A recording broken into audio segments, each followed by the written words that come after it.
POV, tu es invité pour parler de l'impact des technos sur la psychologie humaine. Iris Ramos, on a parlé de plein de choses, d'intelligence artificielle, de capsules, de robotique. Quel impact psychologique en 2050 avec toutes ces nouvelles technologies? Comment est-ce que l'humain va vivre avec tout ça? J'ose espérer que l'IA va vraiment nous permettre de gagner du temps pour humaniser la relation. Parce qu'aujourd'hui, on ne travaille pas souvent sur l'expérience subjective de la relation entre le soignant et la personne qui reçoit les soins. D'abord, ils ont un sentiment d'égalité empêché. On le voit aujourd'hui avec les soignants qui sont en détresse.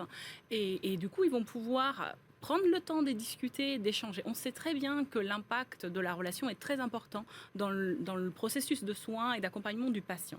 Donc j'ose espérer que l'IA va nous donner ce temps d'humaniser la relation et d'être un peu plus dans la psychologie pour que les soignants ne soient pas en souffrance et les personnes elles-mêmes elles puissent recevoir quelque chose de différent, puisque cette relation, cette interindépendance est vraiment importante pour eux. Exactement. Alors, certaines personnes sont assez réfractaires en se disant non, mais ça va déshumaniser tout le monde.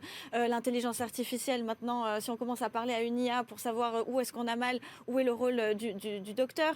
Alors qu'il y a certains médecins qui sont très froids, certains médecins qui ne sont pas humains. Et parfois, l'IA est peut-être plus proche de nous et répond à toutes nos questions tout le temps. Il n'y a pas de temps. Et qui n'ont pas été formés et qui n'ont pas été en formés. psychologie. Oui, et en plus, et qui n'ont pas de biais cognitifs non plus. Oui, Nous sommes quasi exclusivement concentrés sur la pathologie. Donc en 2050, on sera aussi plus axé sur la prévention pour optimiser la qualité de vie et la santé des personnes et être un peu moins dans comment je soigne un trouble.